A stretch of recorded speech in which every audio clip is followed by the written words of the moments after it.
So, Mr. Moderator, if I may ask a question. All right. Since we have been experiencing so many absentees of father within the church, in the borders of the church, and it is causing families to deteriorate so rapidly.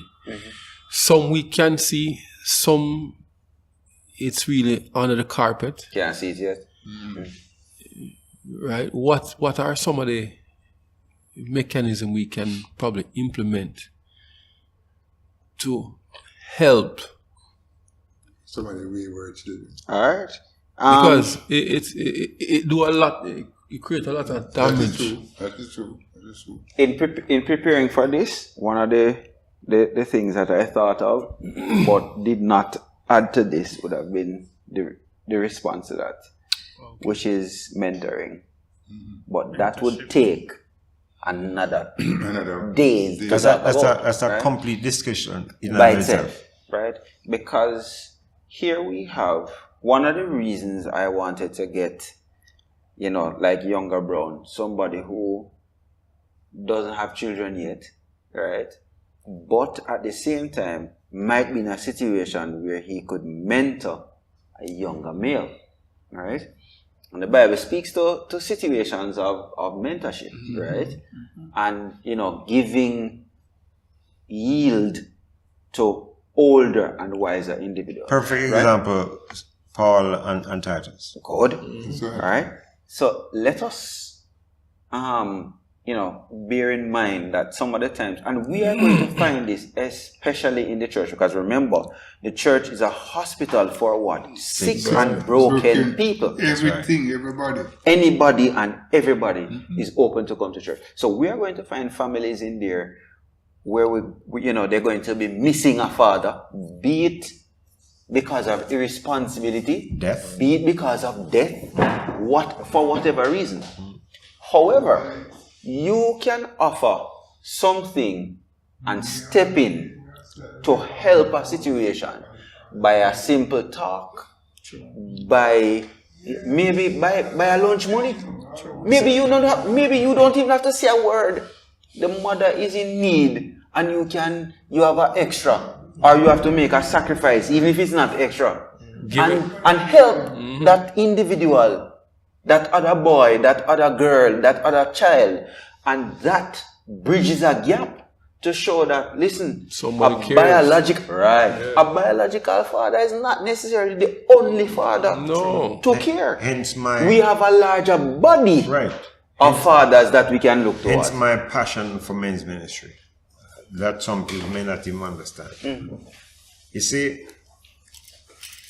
we have to make the men in our church be aware of their responsibility, not only to their children, but the children of the church.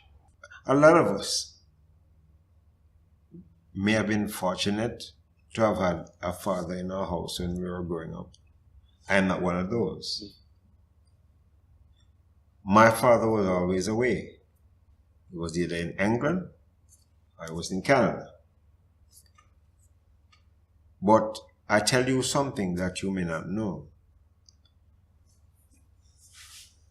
I was intent on breaking that cycle in my household when I started one, of not being there for my children when they needed me.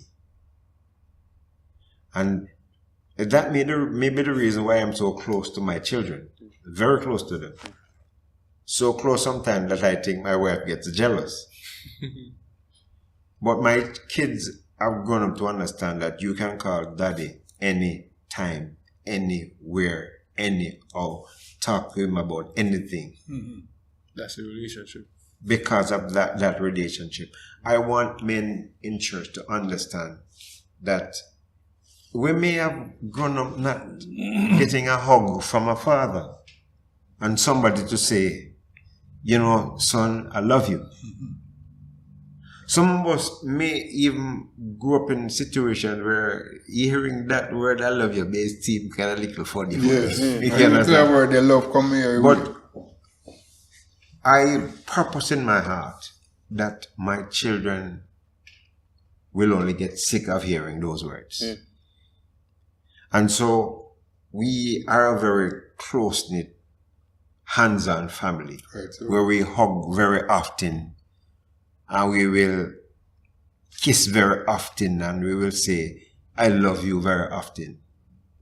Now, this may be easy for me and for some of us, but I'm telling you that there are kids in church that have never heard those words out of the mouth of an adult who is supposed to be a parent, and have never felt a hug that meant natural love and not that there's something behind it. I want the men in our church to realize that the responsibility to be a father is not limited to your household alone, but that there are young men and young girls who really desire for somebody to show that kind of love for them, and to embrace them, and to let them feel like they are of value and of worth. If you think it's like, just choose a young lady tomorrow and just put your arm on her and say, how are you doing today, my darling? How is school? Different response. It's calm. Or so if they're not accustomed, they might, freak out. But on the general term, difference come over the child. Very calm, very collected. You understand? I appreciate it. Wow. Because not you say it. I think I will be faulted, and we may be faulted because of the approach that we intend to take, which is to focus on the young men. Right. But I'm saying I will take that blame, that blow. Nothing wrong. Because it is them that I see are most at risk. Most vulnerable. And those that we are losing. I've come to notice that as well, So, during my daily communication or so on, just hailing or even calling to the young men, I prefer to know their names, whether full name, first name, last name, even like your alias. Because if you just say, hey brother, sometimes it doesn't really. You notice how I've been insisting on that? Yeah. Yes, man. But sometimes when you know what's a person's name, you can say, oh, I'm George, alright. And a man really say, yeah man, alright. That's somebody here check for me. Yeah. It shows concern, Concern. It shows concern. Just even by you calling The name makes a difference. And even so, probably a lot of the so-called problem childs at church, say the young men, the teenage years. I have never gone to one of them and they've told me no, whether asking them to do anything on the pulpit or for AY, for anything at all. So it's our approach. All about the approach. And the example that you have shown around them. And then what they see. Because they see him going up to do things. Because some people are not willing to make the approach. That is why. But it speaks to something a bit larger than just the approach, It speaks to a level of credibility and establishing credibility and trust. That's what I'm saying, is what because they see. If you take the time out of all the people you know to know my name and refer to me consistently by my name, it means that, guess what? I am not just any ordinary person. No, you're not. Right? And as you said before, there might be somebody coming to church who comes from a situation where he's not recognized any at all. Right? And here it is that you are recognizing that individual. You'd have gotten some amount of credibility, established some amount of trust, and as a result, when you approach the person is more likely to respond positively to that. Somebody calling your name is important. I impress that upon my staff to get to know the name of our customers. Okay. It's important. It makes a difference. It gives a level of importance. There was a song, there was a sitcom I used to watch years ago. Love it. Cheers. Yes. The song, in the song, it says, you want to go where everybody knows your name. It speaks of family. it speaks of a knowing and a belonging. When you make an effort to know people's name like that, we should know the name. And I said it last week, you should know the name of the young people in the church. Yes. We must know the name of the men. I'm faulty on that. I don't know many of them. You have a try. It will take some effort, but we have a try.